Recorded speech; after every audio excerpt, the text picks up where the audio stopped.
যে একটু পড়াশোনা করে বক্তব্য রাখার চেষ্টা করিয়েন। এমনিতেই তো বেটা আমার নামে দিনরাত ভিডিও করছেন, এমনিতেই তো আমার নামে দিনরাত ভিডিও করছেন। আমার যে কত বিরোধিতা, আপনি আমার নামে ভিডিও করে যদি আমার পিছন দিকে ছিঁড়ে ফেলে দেন, তবু আমি আব্দুল করিম আবুল ইসলাম আমার 5 পয়সা মূল্যায়ন করি না। আপনাকে আমি মানুষই মনে করি না। যারা আপনারা আমার বিরোধিতা ভিডিও করছেন, যারা আপনারা আমার বিরুদ্ধে ভিডিও করছেন, আপনাকে আমি মানুষই মনে করি না। আরে কত বেটা ভিডিও করে দেখলো, হ্যাঁ, কত বেটা ভিডিও করে দেখলো। বেটা মনে করছে ভিডিও করলে আব্দুল করিমের মান সম্মান কমে যাবে। বেটা শুনে রাখো, ভিডিও করে আব্দুল করিমের মান সম্মান কমা যায় না। যদি মান সম্মান কমাতে হয় তো কাকে বলতে হবে?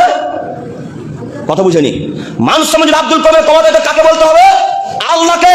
আল্লাহকে বলো বেটা যে আল্লাহ আব্দুল করিমের মান সম্মানকে কমিয়ে দাও, আল্লাহ আব্দুল করিমের প্রোগ্রাম কমিয়ে দাও, আল্লাহ আব্দুল করিমের জালসা কমিয়ে দাও। এইভাবে আল্লাহকে বলো। ওইখানে যদি এই দোয়া কবুল হয় তাহলে আব্দুল করিমের মান সম্মান কমবে। ওইখানে যদি আল্লাহ দোয়া কবুল করে তাহলে জালসা কমে যাবে। ওইখানে যদি দোয়া কবুল হয় তাহলে আল্লাহ তাআলা মান সম্মান আব্দুল করিমের কমিয়ে দেবেন। আর ওইখানে যদি দোয়া কবুল না হয়, তুমি কেন, তোমার বাপ কেন, তোমার 14 গোষ্ঠী মিলে যদি আব্দুল করিমের বিরুদ্ধে ভিডিও করে, তবু আব্দুল করিমের এতটুকু ক্ষতি করতে পারবে না। তোমরা বাপ বেটা সবাই ভিডিও করো না, আমি তোমাদেরকে 5 পয়সা মূল্যায়ন করো। মানুষই মনে করো, পশু প্রাণীর মতো মানুষ মনে করি তোমাকে।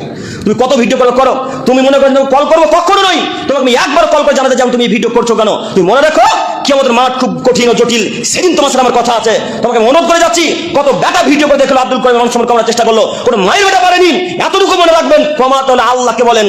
আল্লাহ যদি কবুল করে, আব্দুল করিম কি, আব্দুল করিমের পরিবার মাটির তলে ধসে যাবে, নষ্ট হয়ে যাবে। আজ ওখানে দোয়া কবুল না হয়, তোমার বাপ, তুমি, তোমার বংশ, তোমার 14 গোষ্ঠী, সারা পৃথিবীর মানুষ মিলে যদি আব্দুল করিমের বিরোধিতা করে ভিডিও করো, তো আব্দুল করিম এতটুকু মান সম্মান কমাতে পারবে না।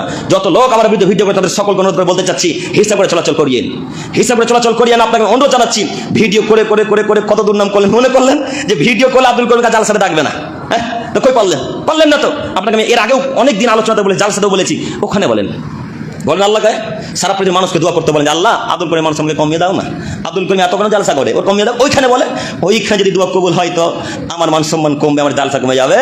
ওইখানে দোয়া কবুল না হলে তোমরা সারা পৃথিবীর মানুষ যদি আমার বিরোধিতা করে ভিডিও করো, এতটুকু নষ্ট করতে পারো। এইভাবে আমি কোন হাদিসকে বিশ্বাস করি। আমি আপনাকে ফোন করে জানাবো যে আপনি ভিডিও করছেন কেন, এই আশা করিয়েন না। আপনাকে আমি কখনো কল করতে যাবো না, কারণ আপনাকে মানুষই মনে করি না। আপনি অনুরোধ আমার রক্ষা করেন, আপনাকে অনুরোধ করে যাচ্ছি। আপনি মনে রাখবেন যে আল্লাহ তাআলা যদি কারো মান সম্মান কমিয়ে দেয় না বাড়িয়ে দেয়, তো কোনো মানুষ কমাতে পারবে না, পারবে। এই জন্য আপনাকে অনুরোধ করে বলে যাচ্ছি যে আপনি এত পিছনে পড়েছেন কেন। হাদিস কোরআন যদি ভুলে তাহলে বলেন না, হাদিস কোরআন তো ভুলে নিয়ে এমনিতেই বলেন আব্দুল করিম ভুল বললো।